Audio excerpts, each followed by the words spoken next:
Yeah. I guess you could if you wanted. Oh, well, I guess it would make it easier for adjusting the colors or something. Oh yeah, there's that.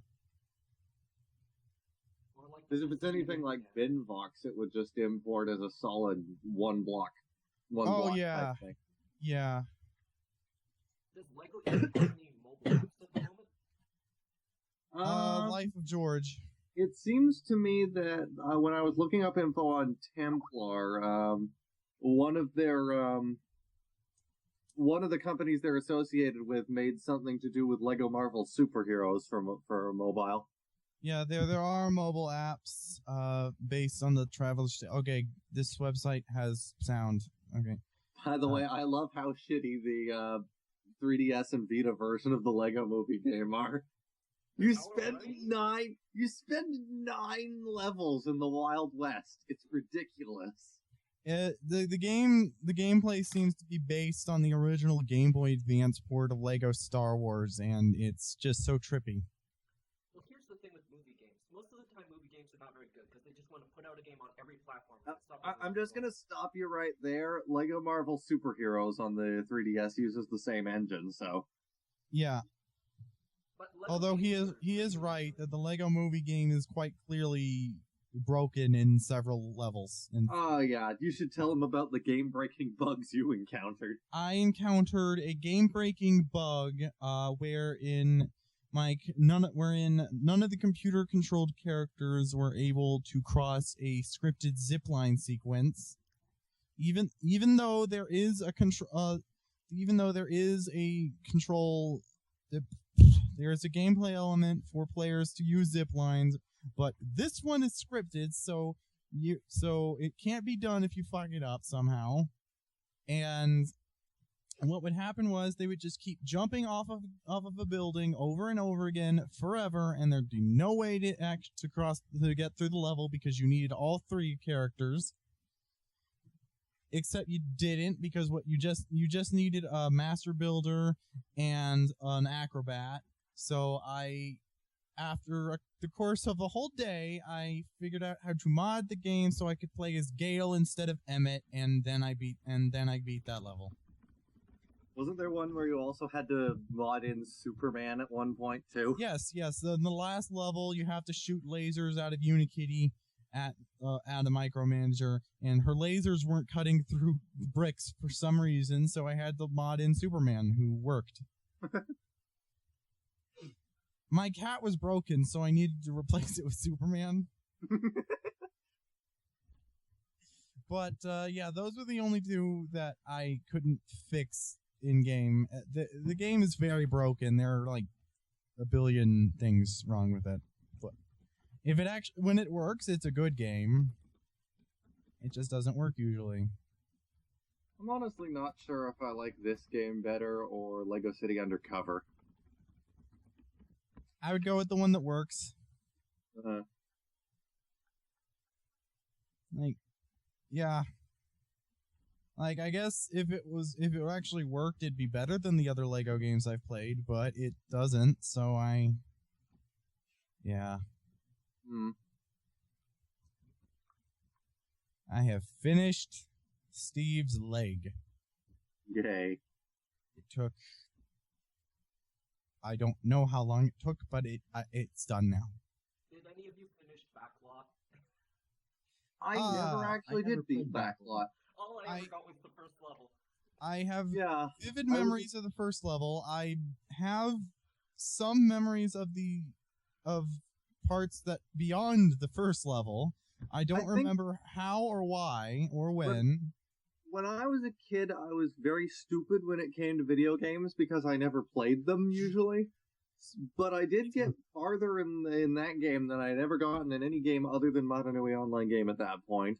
The furthest I ever got, I think, was inside the studio where you had to climb the set. And I always kept falling off of that thing until I rage quit forever. Yeah, the handling was horrible on that thing. Yeah. I never played Backlot. I think there was a bug that prevented you from getting past the first level. I remember seeing Takua in the coffee shop in that game. Even turning around was really awkward. and jumping was really, really timing based. It was insane. I think that game was made by Templar, actually. Yeah, it is. I'm Googling it, and it's on Templar's. The game itself is apparently currently hosted on Templar's website. Oh, cool. So they got that and the Mata Nui Online folder. But they don't have the Mata Nui Online game 2 for some reason. Maybe because they haven't found the files. They haven't found the files for it. That is perfectly reasonable. Because... Well, no, it's reasonable now. It's reasonable as a thing that it happened. It's just not reasonable as a thing that should have happened. No, it's reasonable now. It wasn't reasonable back in 2003 when it happened, and it broke the game when it was still live on Bionicle.com. Yeah, that was horrible. Nope. And the most distinct I was so memories... disappointed when I couldn't finish that in 2003.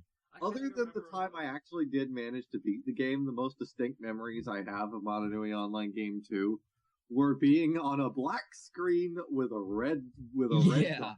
Right at the Takora Bridge. Yeah. That was the most distinct memory I have of that game, and that is just so depressing. Apparently the Lego Movie video game has a demo now. Really? Now that I've already determined that it barely functions at all on my computer. After I downloaded it.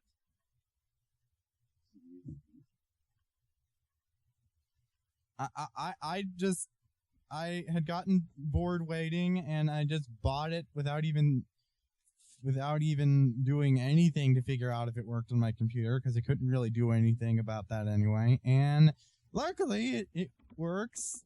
Well, maybe they'll actually in air quotes.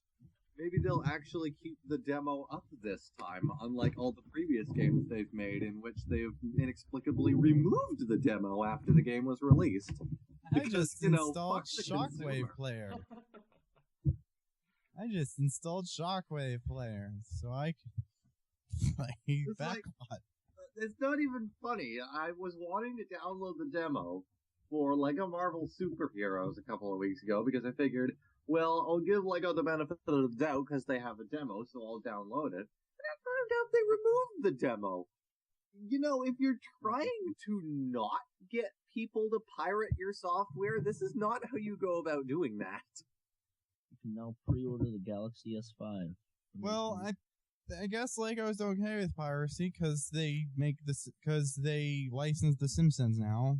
Oh yeah, according to Auron, apparently, all the Bionicle movies were posted on. They are, yeah. They were posted online and then posted to Reddit. Well, again, there was a Simpsons episode called "Steal This Episode" that was explicitly about piracy, and from the sounds of it, the production crew of The Simpsons are completely fine with piracy. And yet they wouldn't allow the Lego movie, they wouldn't allow Traveler's Tales to keep the Millhouse figure in the dog scene in the video game without blurring it out. They're okay with piracy, not people using their stuff without permission. That's a different thing entirely, and plus that was more Fox's decision. The Simpsons are okay with piracy. Fox isn't. Well then. That's another thing that Bond has a deep problem with. Simpsons. Why? Oh, why do you think? It's slightly offensive. Oh, yeah.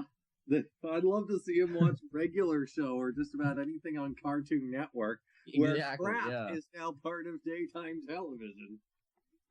I was so amazed when I found that out. And even more amazed when Muscle Man pulled out a gun and started firing at people. Or how about the Baby Ducks episode? Step off! It's a bunch of baby ducks. Send them to the moon. Broken soda machine that doesn't work. Send them to the moon. Cut a man in half in that episode. You remember that? It was only like a couple of frames, and then there was an explosion, but it was still visible. The Adventure Time wiki has a very, very, very, very long list of things Australia has censored in Adventure Time. Really? Yes. Apparently Australia doesn't like exploding elephants. What? They censored the tree trunks episode. Yeah, apparently Australia doesn't like exploding elephants for some reason. So Jeez. how does live streaming on YouTube work? I've done some Twitch streaming myself, but is it really different? Honestly, if you're not I've had problems with it. When it first came out, it wouldn't let me stream in anything higher than 360p, even though I was already a partner. And from what I gather, it hasn't changed since then, so I just use Twitch. So what you're saying is that it still sucks. It still sucks, yes. Apparently certain people can stream in HD, but I haven't figured out how they do it. Most things about YouTube suck. Yeah. But not everything. If I could stream on YouTube, then I wouldn't have to, do all this extra stuff for Twitch, and I'd just be able to keep it on one channel. But... Oh yeah, I'd love to be able to stream on YouTube myself. I'd be able to stream and actually have people watch it, probably. Judging by the number of articles about it, I guess it's been confirmed that young Vitruvius will be included as a minifigure with the Blu-ray of the Lego Movie. Yep. I have no idea. Apparently no one's sure if it's just the collector's edition or every Blu-ray of the movie. Well, if I don't have to deal with moving expenses, I'll probably buy the collector's edition anyways. Hey, I will be. Our channel already has over 1,000 subs. That's pretty good. That is pretty good. Whose channel? Beezy Power. Oh, I didn't even know Beezy Power had a channel. Ha! I have more subscribers than Beezy Power. Of course you do. They don't do all that much of that. They're supposed to be. Actually, I have very few subscribers considering how long I've been on YouTube. I've been a member since its creation. Wow. What? September 2006. 2006. What is the 12-year BZ Power gift supposed to be? Is that a Hero Factory helmet? Oh, it better not be. Yeah, it is. It's the Furno, the XL Furno helmet. Damn it all. What? Why? They couldn't think of anything better to use. I was just... They couldn't. This is the first time I'm looking at... or something. I'm just really mad that I don't have Nui robot head. my 9-year GIF because my old account got deleted. Yeah, for Liam, for the gifts, I know how it works. Yeah, they use something relevant to that year's storyline, so they couldn't do a Mata Nui robot head for 2014. So what are they gonna? What have they been doing since 2010 then? Oh, they should random iterations of the Furno head. Well, 2011 seems to be some sort of gold thingy with a scope. Oh yeah, that was a Hero Factory. Okay. Then before that it was 42. But you know what they should have used for the 12 year? Or no, they should for the 13 year they should use the Picari. Wait, Tohu? Tohu GIF? They used the Tohu GIF for 10 years. That's where that came from. No, the 11 years. Okay. I'm trying to find that. I can't forget this. The press CDs. We gotta talk about those. Oh yeah. Oh yeah. Oh, that reminds me. Do you guys have the Lego Galador Defenders disc for LMP? I don't think so. It's basically, as I posted on the talk page, it's basically just a CD-ROM that I won in a contest that has a Keck Powerizer video and a GBA game demo. Okay, put them on the server. Okay, Liam, I got it confirmed that what the guy said. The Anika was used for the year 7 gift. Okay. Yep. Oh, yeah. In year 8 seems to be Akkar. Yep. Then 9 is Gold How? No, just a regular How. Yeah. Well, that totally makes sense. And then 10 Sapori Tohu. Okay. Hey, It was supposed to be the Stars How for year 9.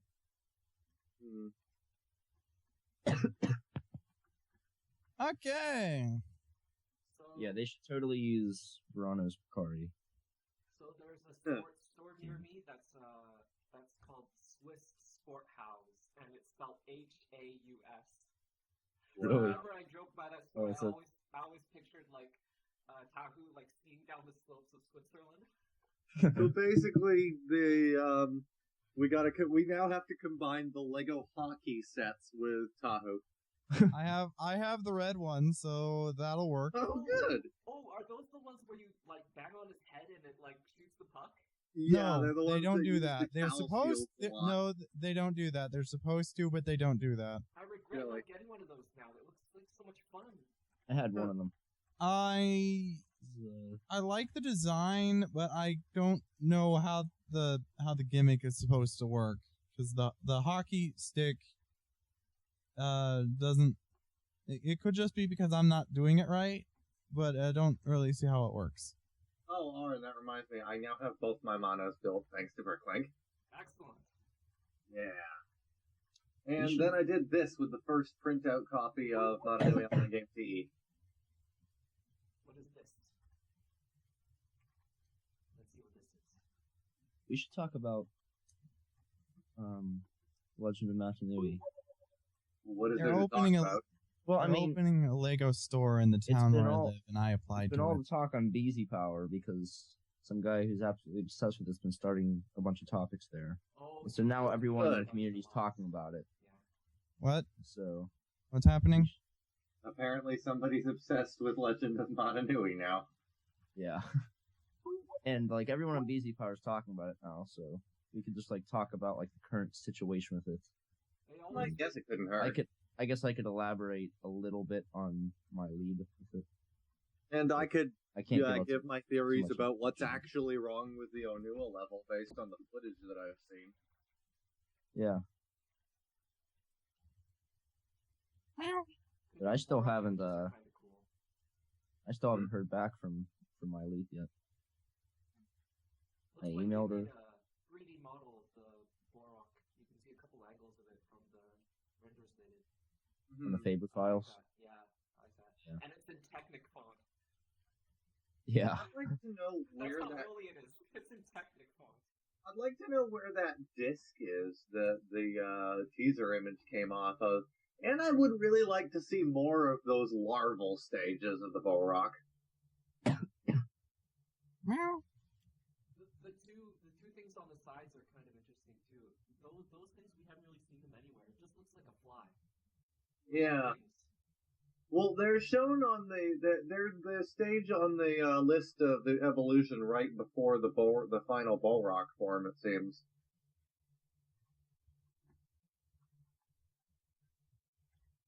It's weird though. I seem to recall seeing that image before. I distinctly remember seeing those stages and not knowing what the hell they are, but I can't remember where. I thought it was on May the have been on telescope BZ in the Power, Mata Nui online because- game. There's an article on BZ Power in 2002 about it. It wasn't that. It was more recent than that. But I thought it was on the telescope in the Mata Nui online game, but I looked and it wasn't there. There's one like it. Yeah.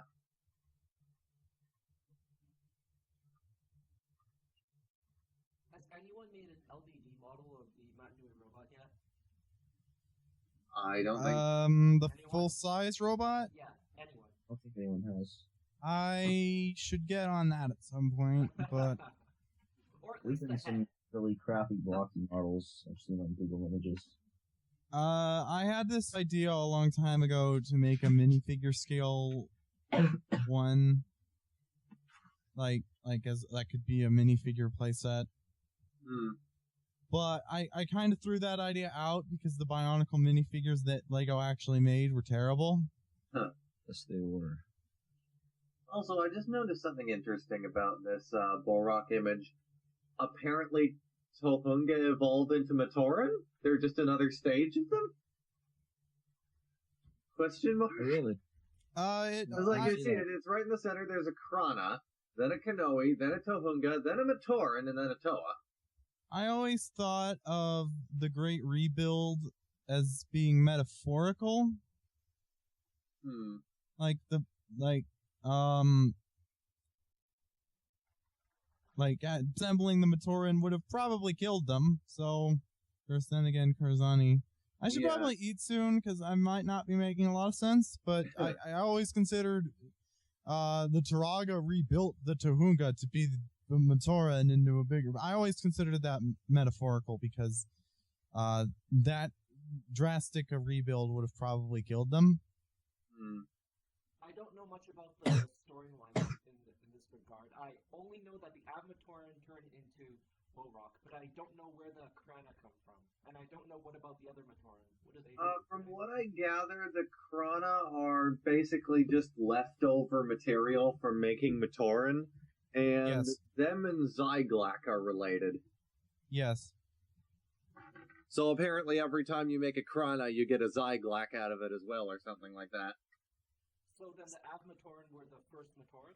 Yeah. Yeah, and Taku was the first Matoran. The first. Yeah.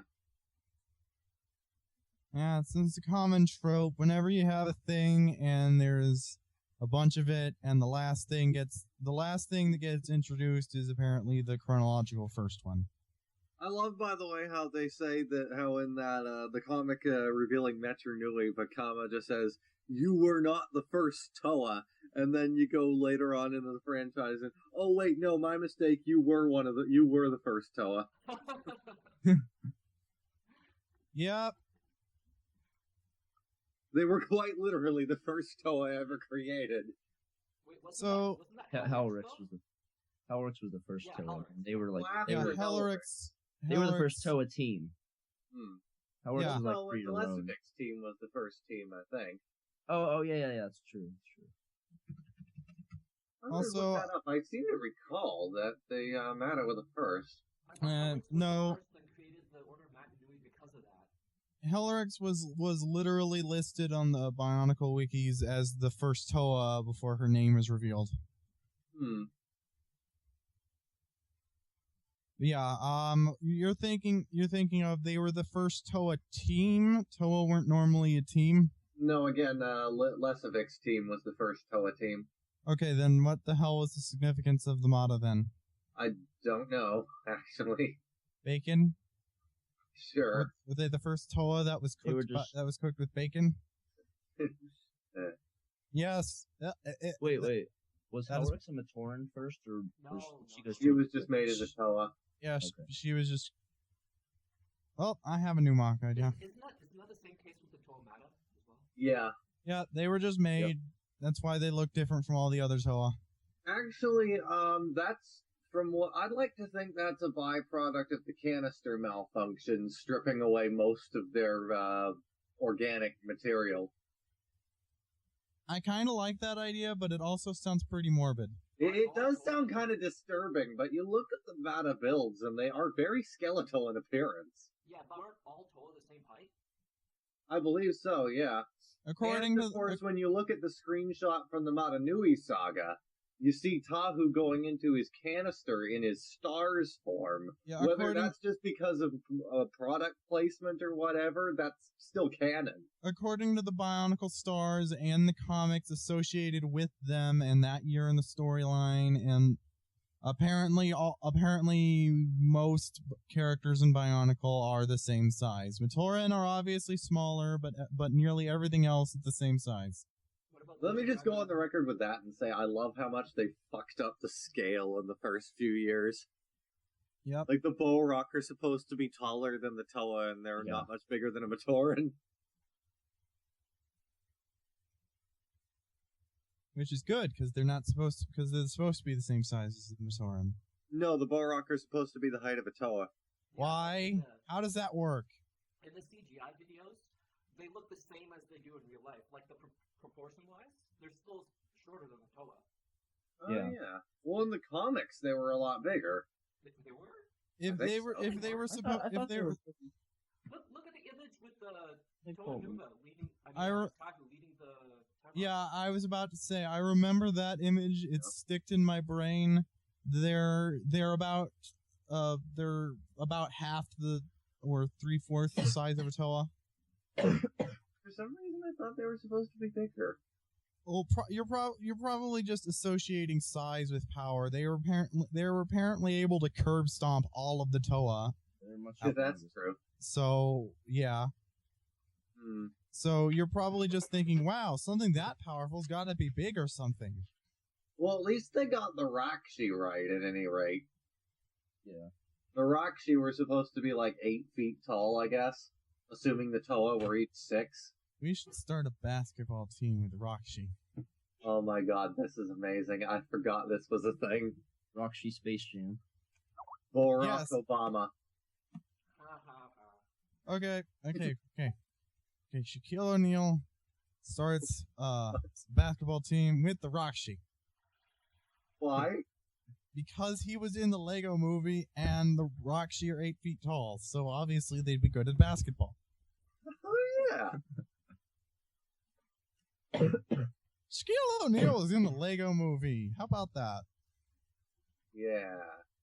How about that Shaq Fu 2? Unfortunately, that's the only reason he was in the Lego movie. How did you guys feel about Michael Dorn voicing Mata Nui? I was very excited about that when I heard about it, and was even more excited when I heard Armin Shimmerman and James Arnold Taylor were in it as well. Michael Dorn has this great voice. He sounds like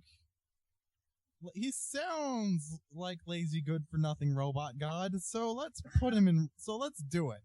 I still think his voice could have been deeper. Really? Yes. Yeah, for Mata Nui. I don't know about that.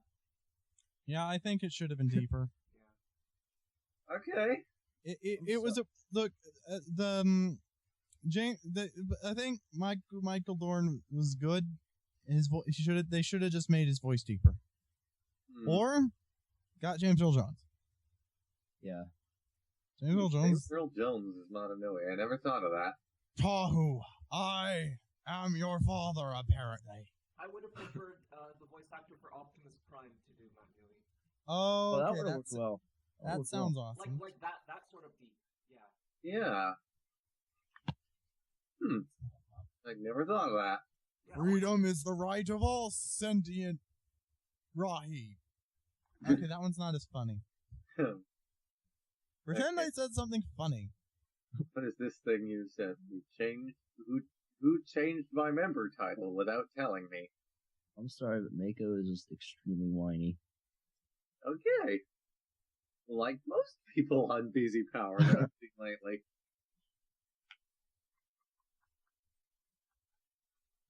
So have we tried the MNOLG Coley Ball fixes? Apparently he didn't actually do anything. He just noticed that it had disappeared and said, hey, it's fixed now. Right, but BZ Power's just done their MNOLG playthrough, so I hope they didn't get any issues from that. They didn't. No, it was perfect. So I assume it's fixed? Well, from what I gather, no, it's not fixed. I tried it on the Wii and or the PS3 and it still happened. It seems to only affect me on devices that aren't a PC. I've never had it on the PC before. I've never encountered that glitch. The first time I encountered it was when I tried to play it on the Wii. Oh, I mean, What? Lego Digital Designer doesn't have a flip tool. Oh. they I don't. didn't even know you could browse the web with consoles. I thought that you used to use them as regular consoles, but they actually have a web. I didn't know the Wii would support Flash. Oh yeah. Yeah, the seventh generation actually the PlayStation 2 I think had a web browser, or at least had enough internet in it that they thought, hey, we should do this. So I think the Xbox 360, when it came out, it had that, and now it's just normal for game consoles to have browsers now. By the way, random thing here. Did any of you guys notice that the design for the Bolrock faceplate was entirely different from the actual Bolrock that were released? Apparently, that faceplate design is based on the prototypes. Well, the prototypes had a magnifying glass. Really? Yeah, that magnified the Chrono. That sounds like it would have been expensive. Yeah. I thought, were the faceplates made of like a glass material then? No. They were like, I guess they just had an insert. Yeah, you can make plastic. Huh. You can make plastic you can. magnifying glasses. Yeah. I'd love to get I'll one try to of find a those. picture of it. I It can't remember. sounds like the material would have been too expensive to produce, though, so that's probably why they changed it. I'd love to get one of those uber squishy proto-Krana. I know. I love those. I'm so sad to be selling my prototypes. I applied to work at Lego, and I don't know if that would mean I would have a chance at somehow coming into prototypes, but if it does, that'd be great. The prototypes that I got were from a Lego employee of Legoland, California in 2001. I think she quit after 2001. But They're opening she a received, not only did she receive the Legends of Mata Nui, but she received like 30 prototypes, and she sold them all to me. Wait. Legend of Mata Nui, what were you thinking? Well, she hasn't gotten back to me about that yet. I'm like that might you're happen. still in contact with her, okay. Well, Okay, that's awesome. But she viewed my LinkedIn profile, so. Anyway. They're opening a Lego store where I live, so I applied to work, and hopefully that'll work out eventually. That'd be cool. I want to get I want to get a pair of those Bionicle shoes at one point. Did they ever make them in adult sizes? I don't think so. Damn it. From what I can tell, Lego doesn't do adult sizes. Yes, I finally found a Proto Squad logo. Okay. Yes. Like apparently, Bionicle sites. I was looking up the free stuff, the free Lego store grand opening stuff that they give you, and apparently one of the free things is a T-shirt, but it only comes in child sizes.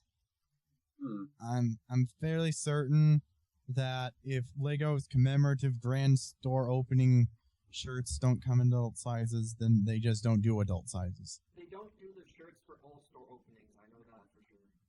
Oh my god, Josie, Okay. you'll appreciate this thing I just found, Josie. Lego Omnitrix.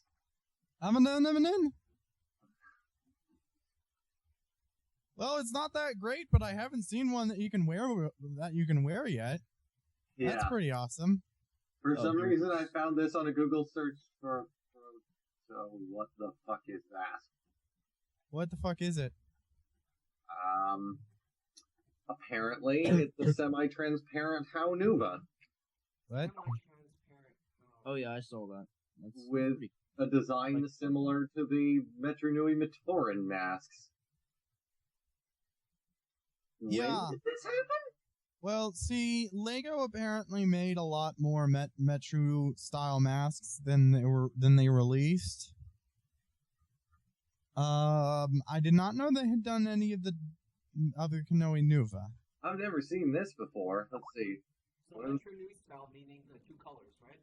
Yeah. One of the former BZ Power admins, Big Meister, who now works for Lego, managed to produce a big old bag of prototype parts from Lego, which he donated to Black Six, who gave some of that to people at Bionicle Display. Blah, blah, blah, blah. Apparently that's where it came from. Apparently Okay. this guy got it from Black Six. Can you link me the whole article? Yeah, sure. Doesn't work for Lego anymore. He either fired him or he quit. Why would anybody quit? They obviously fired him. He was doing a good job though. Like the new webmasters, they've done a pretty well. I think they have a new one now, but like the webmaster after him did a horrible job with like the Hero Factory sites. That's what the magnifier and the Borak might look like? Yeah. That's painfully visible. Whatever you're looking at, link me to it. That's wait. That's painfully noticeable. Yeah. I can see why they didn't do it. I clicked on the thing. What am I supposed to be looking at?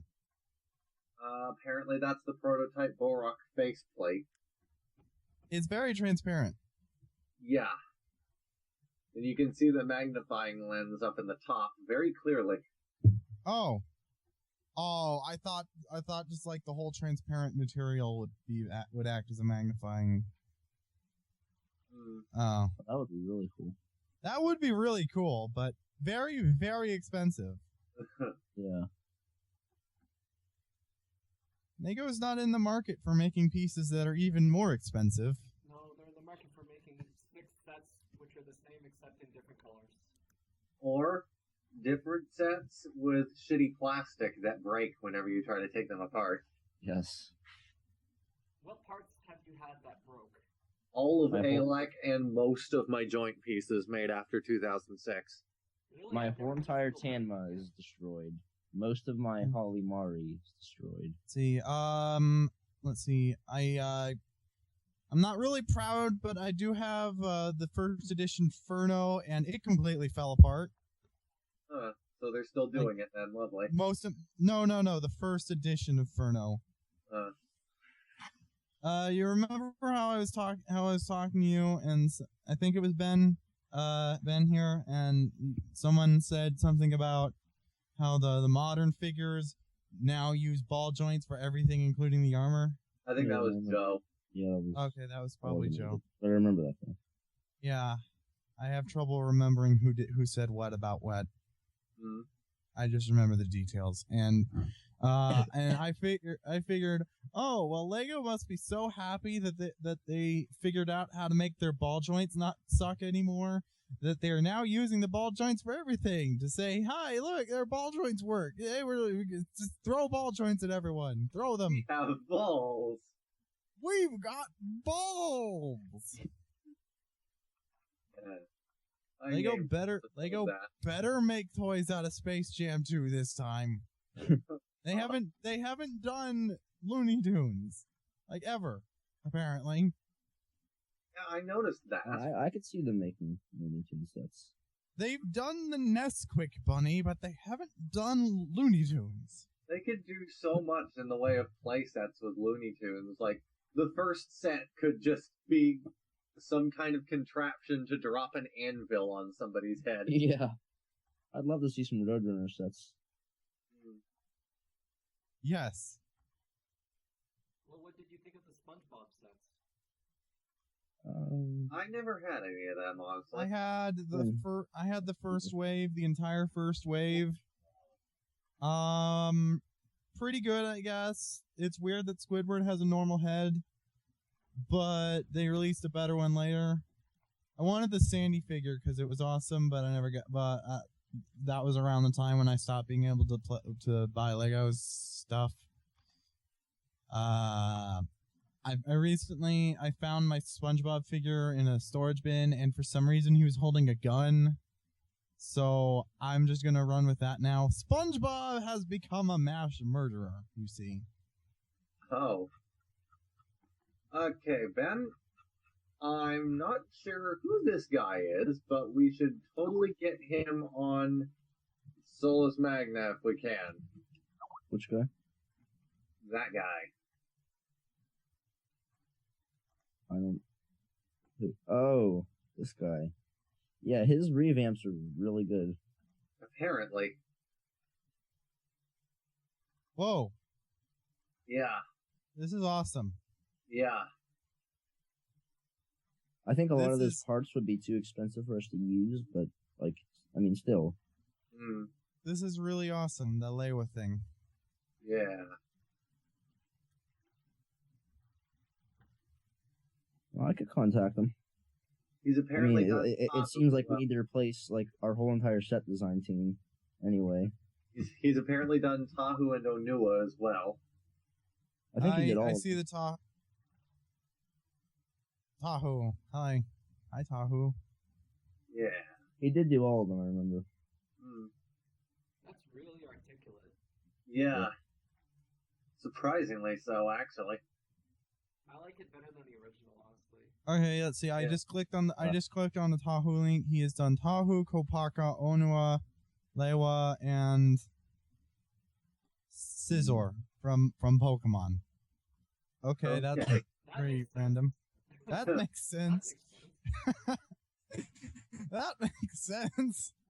All right, well, I've done 4 of the Toa. I'm gonna do Scizor now. This one's pretty good too. The he have instructions for these? He's apparently done some kind of armored Tahu that isn't Tahu Nuva. Tahu Stars? No. He's done Tahu on some kind of rocket-powered surfboard with a gun or something. I take it he just likes Tahu. Apparently. But yeah, I think we're gonna need to like go through a staff overhaul of SM. I Yeah. thought you were about to say the BMP because of all of the inactives we have at the moment. I think we should do both. I think BMP is less of a problem. Like, I mean, it's not like actively like hurting it. At SM, it's like actively destroying it and making it Bionicle Next Generation. So what happened with Bionicle Next Generation? I didn't get in on that. They just kind of fizzled out and they had conflicts with each other. And well, the main start of the problem was when they decided when one of them decided it was a good idea to try and split the project between 2D and 3D animation. Yeah, that was a bad idea. Splitting the entire team, and then everyone died. They should have just done what they were good at. Yeah. Yeah. But as I recall, they weren't very good at animation, were they? Well, they didn't do a bad job on the 2D demo that they released. Yeah, but the is a weird place to put MOCs. Usually you see this stuff on, like, Maj or something. Or Friction. Well, that means, holy crap, that's articulate. What in the fuck? Look at this.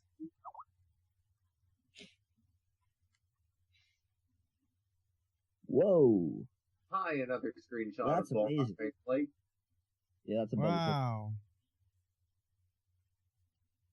That's insane. How did this person even make this look coherent? He's even using single stud pieces to fill holes. How in the fuck?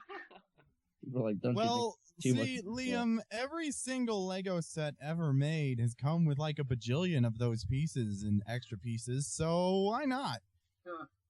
Probably just had a ton lying around, like, yeah, I'm totally gonna make the most articulated toy out of these spare 1x1s. He even used a krata inside the mask as a horn. Yeah. Wait, what? Yeah.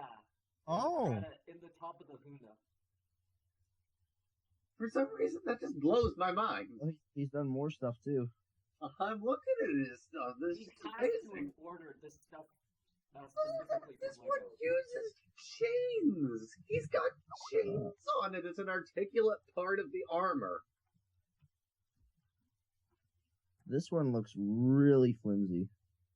Let's see. That gun looks pretty good. I've always struggled with making guns that look good with Technic. Oh, that's a good gun, yeah. Are you looking at Which one has a gun? the black one?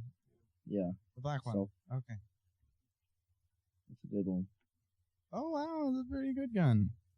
Most of these look pretty damn Just good. wondering, yeah, we can never start the podcast. Yeah, Oh. Yeah, soon.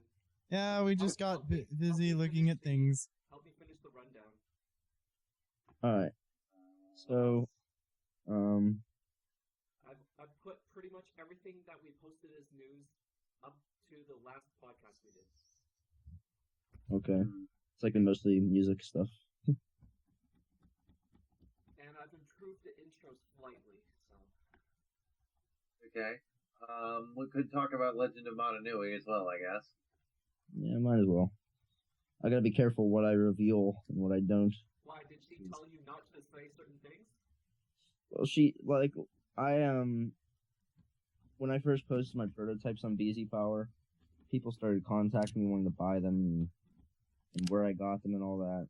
And I told someone that I got them from a former Lego employee who worked at Legoland, and they got to her, and they started contacting her. So they actually found out that specific person without any clues. Well, I said that I got them off of eBay, and they found the auction, I think. And she didn't really appreciate that. Well, what more could you know about Legend of Mata Nui anyways? I mean, it's not like you played the game. Yeah. Don't you guys feel like the gold house and the platinum Vahkiti are going to be like forever resold? Because like they're just going to keep increasing in value. I bet The, you mass the collectors gold HOW was worth $800 US at launch. Yeah, They're and never gonna Binkmeister be sold for big enough. $850, and now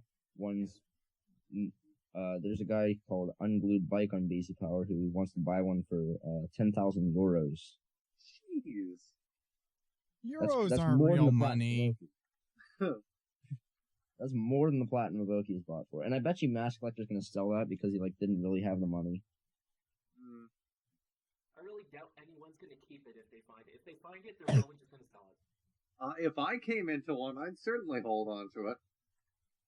I honestly would rather just use the flat yellow HOW as a thing. Well, I did that on my Tahoe build only because somehow I managed to lose my red one, but if I have the opportunity, I would definitely think get it. I always used to use the Joller HOW. Yeah, I think it looked good like that. Well, it's actually more accurate if you look at the MNOLG, because the yellow HOW is the same HOW that Tahoe wears during the fight with Makuta. So. The only reason I don't like the solid gold one is because they specifically drilled holes in it for a chain. That's kind of weird. Yeah. Liam, especially considering how easily that could get scratched. Liam, don't you have a HOW that you have a chain running through? I put the Rua on a cord once, and it got all scratched up. Right, but you didn't have to drill any holes into it, right? No. So why did Lego think they needed to? I wish they would have just left it alone. Oh well, still $800. I liked all the promotional Kanoka they made. Like they made the Comic-Con one and the Bionicle logo one. I have the Vahkiti disc. There's a bunch of those. Me too. I had the Vahkiti disc and I can't find it. I have it. Yeah. I have yours. I have your Vahkiti disc. I also have a one-of-a-kind gold life-sized HOW that I printed off Shapeways. Wait, what? Not HOW, Vahkiti. Oh, I was going to say. I could print a HOW, though. We could all print HOWs, Liam. I really want to get a laser scanner so I can start scanning Lego pieces and make models that look exactly like what Advanced did. I can't wait until we're at the point where we can 3D print our own masks. Well, that's what we're basically doing with Mata Nui Online Games CE. Yeah. That's what that Picari model was for. Is that a Picari or a Ruru? It's a Picari. Or is there is there even a difference? Did the Templar know what they were doing? Well, Wanua wore a Ruru, but it looked kind of different. They all wore the same thing. Just Templar. Well, it's funny because they actually swapped the masks of Taipu and Hafu later in the franchise. And they acknowledged that in the Mata Nui Online game too. When you talk to Taipu and you can say, "Oh, hi, Hafu." Why does everybody confuse me for Hafu? Yeah, it's not like we both wear identical looking masks that we just traded with each other to fuck with people.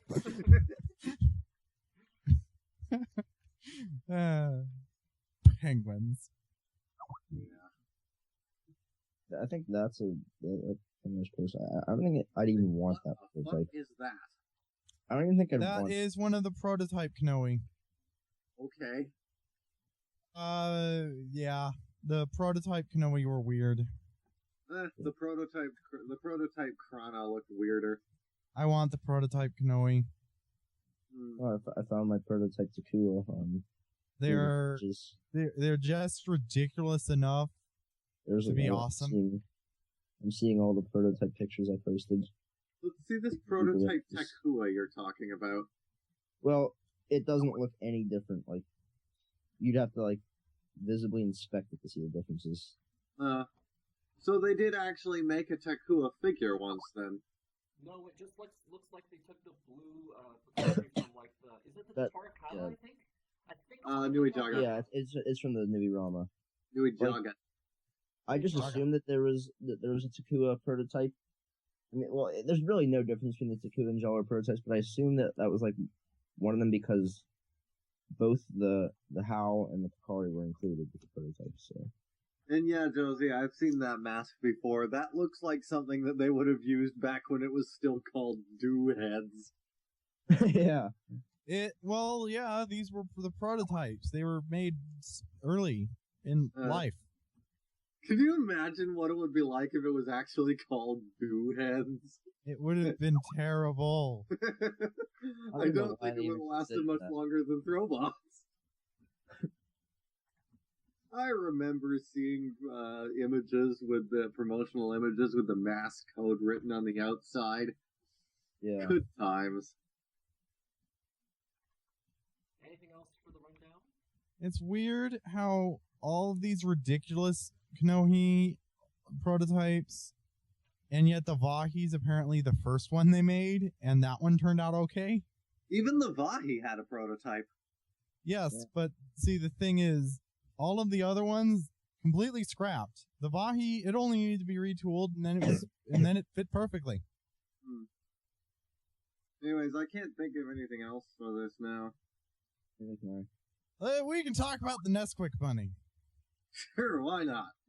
Anyways, Yep. when we merge the BMP into the LMP, this will just be a general LEGO podcast, right? Woo! Pretty much. I guess. Yeah. No. When do you think that merger is going to happen? It's gonna happen when we finish all the stuff on the BMP projects list. Yeah. Yeah. So you think 7.0 will be like the last release, or 6.0? Josie, what the hell is Probably this? somewhere, yeah, around there. What the hell is what? This thing you sent me. Well, I was looking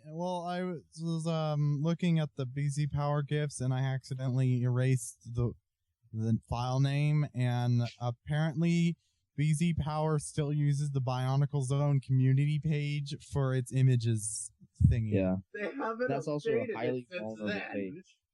Apparently. Good Lord. This entire page is an image map, and none of these buttons work. Yeah, What the hell? Yeah, that's weird. that is weird. That is That is- trippy, is what Oh, it there's. is. That's just too damn weird. If you go This through, logo's off center from the rest of it. check out all the stuff in here.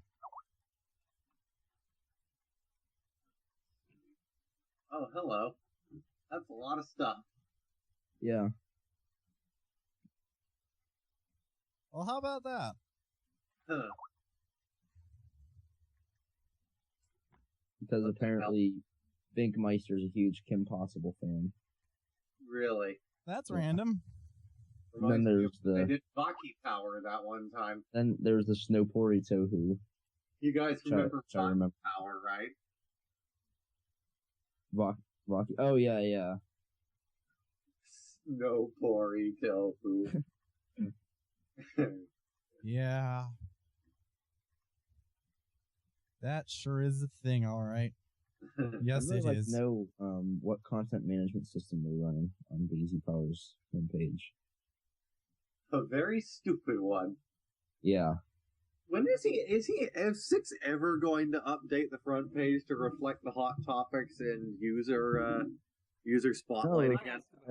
I don't think he is. Why would until, he like, do that? Revamp. Hmm. This is my No. vision of BZ Power. No, it's not. Nobody has visions. Every time they get hacked, one of their widgets stops working, and then they don't bother to fix it. Yeah. Oh, really? Each time it breaks one of their widgets. Yep. So how many times would they need to get hacked for the entire site to just stop working? That was a serious question. I don't know. So some of their widgets have like content that depends on like the activity of their forums, like the premier members and the hot topics thing. But some of them are just static and they just show like a link or an image or something. I love, by the way, how they actually thought they could remain active after being down for a full year. That was the first serious blow, yeah. It's like, okay, the PlayStation Network can get away with that when they give you free games afterwards. What are you gonna give me for this? We've never been offline for more than like a month. I think. Yeah, and that's just because Tronek They were forgot to pay their offline for fans. the whole entire year. Pretty much. That's pretty much catastrophic. Yeah. I wonder how many users they lost. Just like what happened with Kanoe Power. They went off for a year and then Oh, speaking of Kanoe Power, it's looking like they're dead forever. Oh wait, I'm sorry. I thought you were talking about Kanoe Journal? Kanoe Journal. Yeah. Kanoe Journal. It looks like they're dead forever according to this topic. And according to their wiki page too. Yeah. I like Kanoe Journal. They were one of the few Bionicle popular Bionicle fan sites around that I didn't hate for some reason. Like, I don't like Black 6, I despise LJ, so I don't watch 3 Virtues. Black 6 is a poop face. I think the podcasters on the VZ Powercast have better mics than we do, though. Oh, I just haven't plugged in my headset. I don't live in space. I'll get my headset plugged in. Hold on. I don't have a good microphone because I don't live in space. Just gotta unplug my speakers. Yeah. Talk about me behind my back. I've been, Okay. slowly building up this BZ Power mock-up. I'm gonna send it to Black 6 and hopefully And he'll yell at you. Yeah, he will. He hates everything. Except for the things he likes, apparently. Apparently he likes those for some reason. Why would anybody like the things that they like? That doesn't make sense. You guys still hear me? Yep. No, Liam, we can't. Not really. We're good. We can't hear you very well. You sound like you're going to die. Okay, that was strange. I don't know why it happened, but... Here, hold on. Yeah. Okay.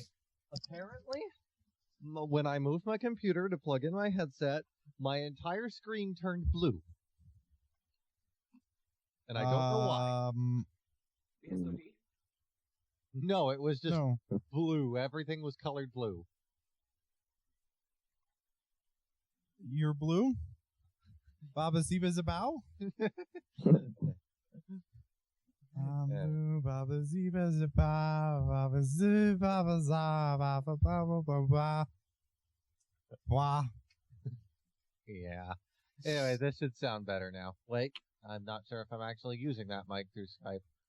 Okay, let's start the podcast. Let's do it. Blah, blah, blah. There we go. Right. Microphone. Hi. Let's go again. Nothing else for the rundown, right? Last minute? Nothing? Not that I can think of. Maybe I should eat first. I don't know. Yeah, you sound fine. I sound fine. Okay, let's do this. 3, Yay. 2, 1.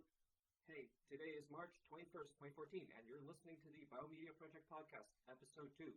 I'm Auron. I I'm am Vahkiti. I'm ZONAR. And I am Vahkiti's friend, a talking cat.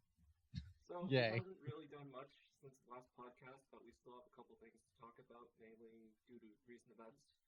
So the first thing is Vahkiti's and SM's, I should say, project, which is they're remaking the MNOLG to fix a bunch of the graphical issues that were present, especially if you're viewing the game on like really high resolution screens. Sometimes you get artifacts. So, Vahkiti, do you want to talk about your project?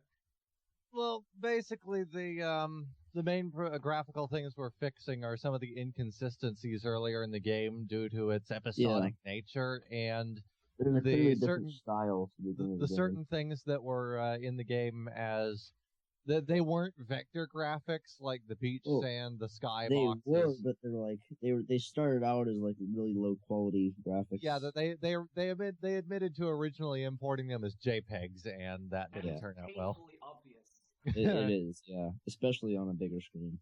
So far, last I heard, you have the beach semi-functional in the game, Ben. The beach is beach is pretty much complete. That's If the only. if nobody's seen the beach yet, you'll be able to see that on the mock-up box cover I had printed out. Yeah, I think that looks pretty good. Yeah. And Otherwise, with the sky you did, and yeah, the sky is basically just a gradient. I based it off the end cutscene and just changed the colors, added in the clouds that were used there. But as far as other things are concerned, like the Tohunga earlier on in the game had a lot less detail than those at or after Pokoro. Maku is a good example of that. Yeah, Maku, or I would say I think the best example would be the person at the dock in Gakoro. Oh yeah. That's a heinous offense. The person at the dock in Gakoro directly compared to the Pokoro merchant at the dock in Hawaii. They use completely different graphical styles and levels of detail, and we're hoping we can work all that out. Yeah, maybe we can just literally just replace the mask. It's like a really easy fix, and we're aiming for a release.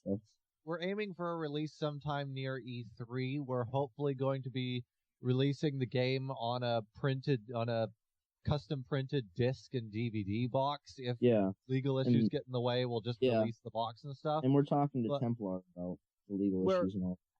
Yeah, we're in contact with Templar about it, and we currently have another community member named Vrano helping us, who will be helping us create some custom components for the Takua Tohunga figure that will be the Mata Nui online game styled Pakari mask, which is nearly done, and a piece made out of the backpack item.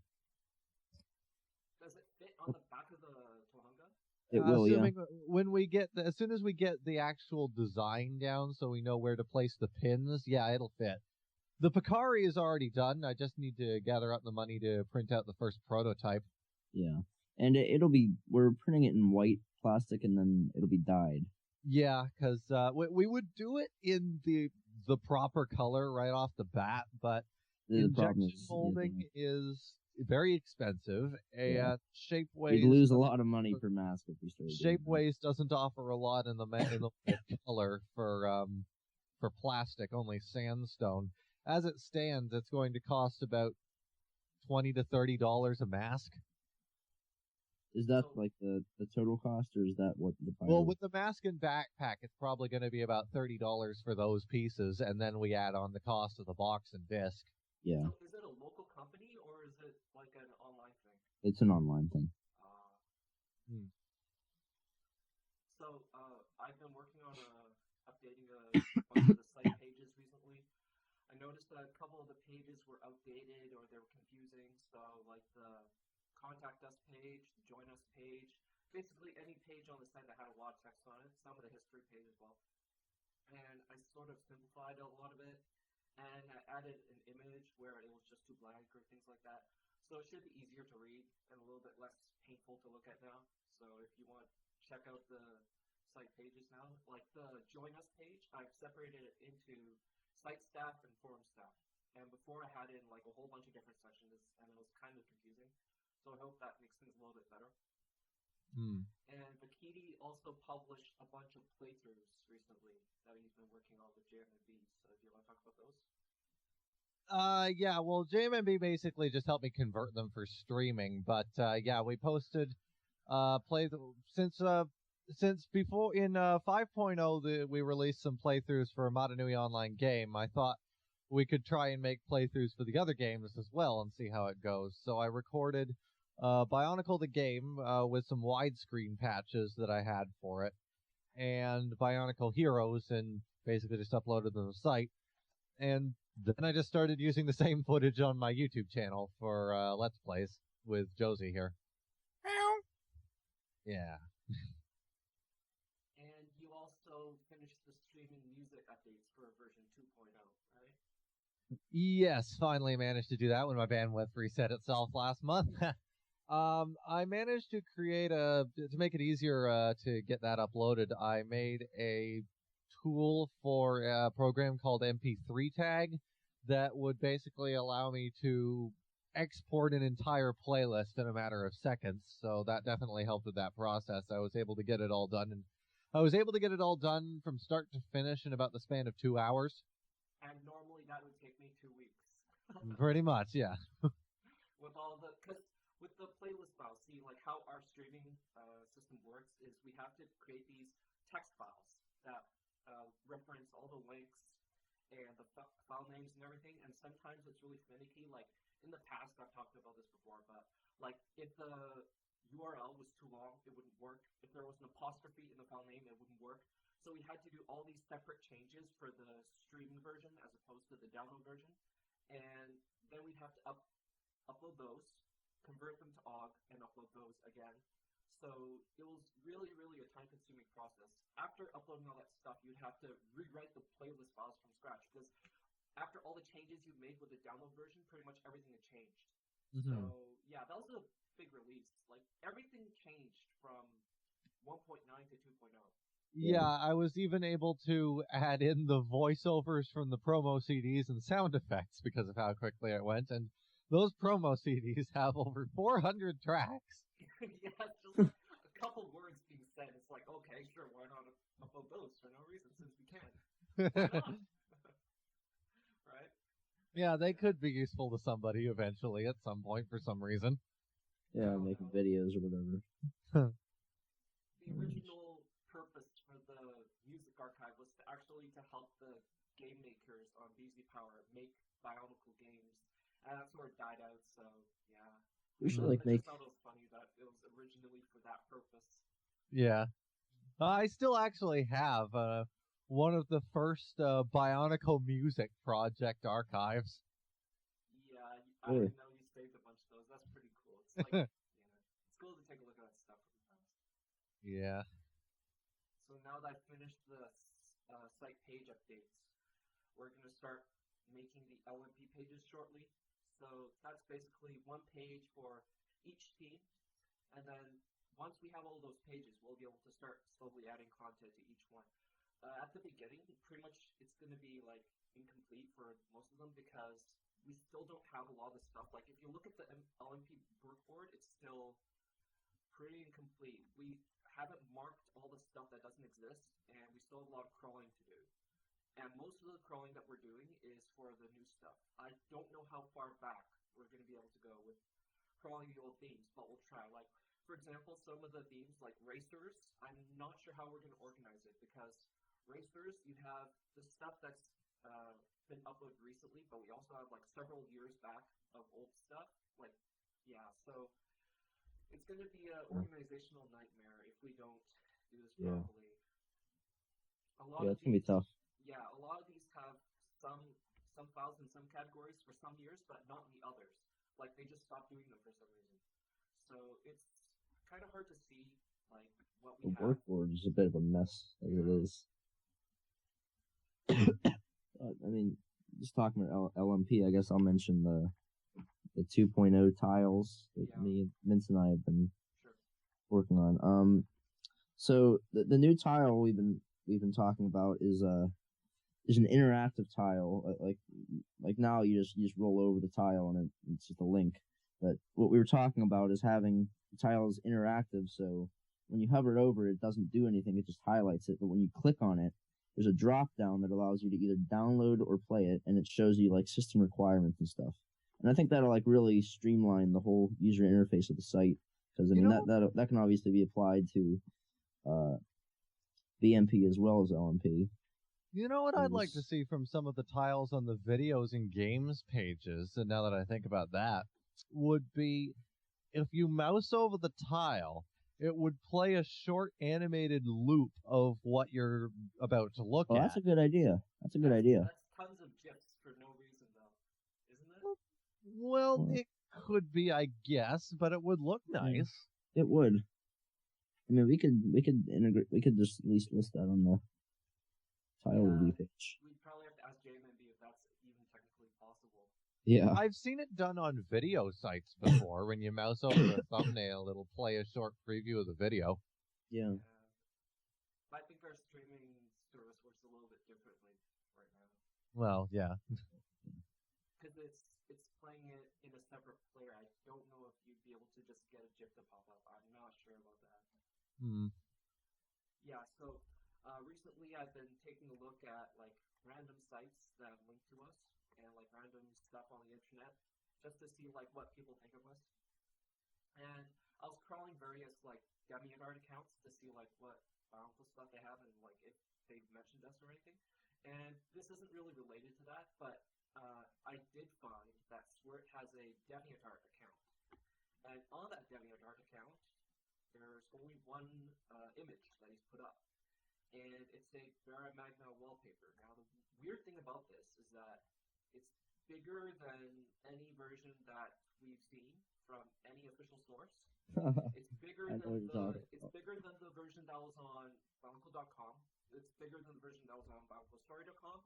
It's bigger than the version released by Faber on his blog, the Faber files. I know exactly what image you're talking about. And yeah, so I'll put this in the rundown as a link later so you can see what I'm talking about. But basically, Swert's version is the biggest, and it looks like all he's done is crop the top and the bottom of the Faber files image, and then post a Bara Magna logo at the bottom and post that image. And I'm not sure exactly why he's done this. I mean, like if we wanted to do this, we could do this a lot better. Like if you look at his logo, like this is the version on Swert's DeviantArt. It's 1600 by 1200.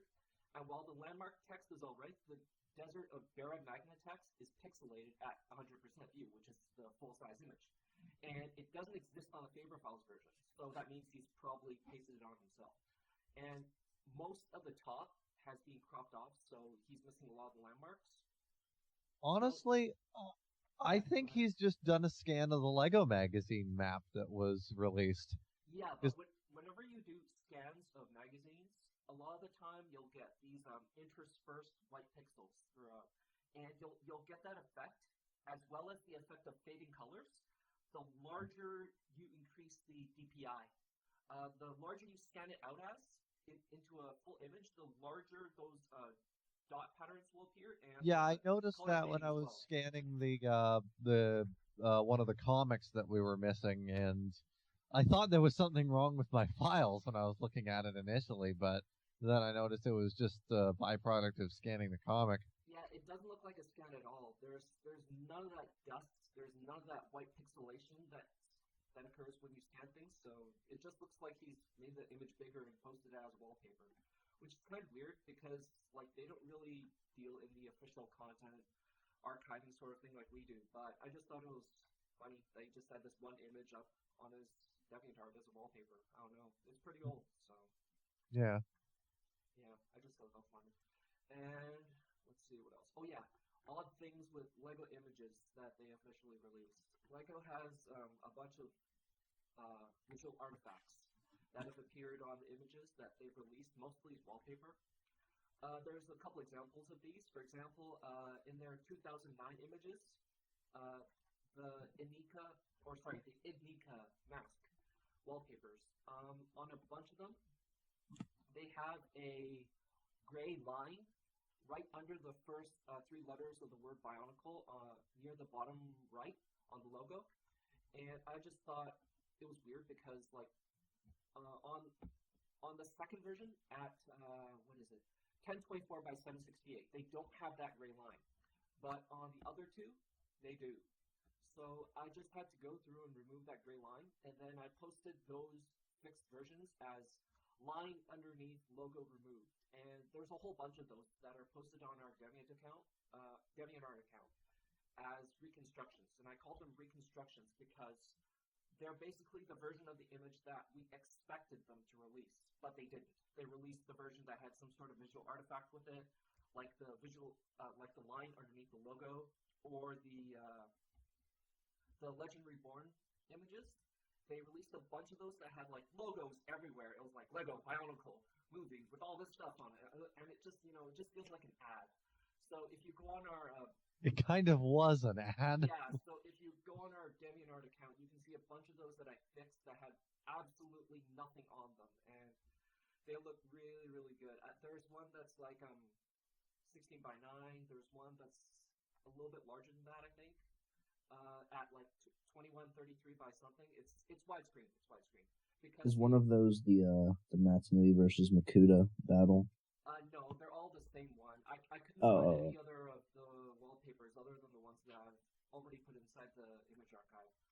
The most notable other example of the artifacting would be the wallpapers for the Glatorian and Agori. If you look at those, the original versions often have on the bottom right, they have a line of white pixels going down the side. It almost looks like a scan, but it's not a scan, it's render. So I just went through and I removed those white lines with Photoshop Content Aware and just made it look like the rest of the sand. And I posted those inside the image archive as well. So they often release images that aren't perfect, is what I'm saying.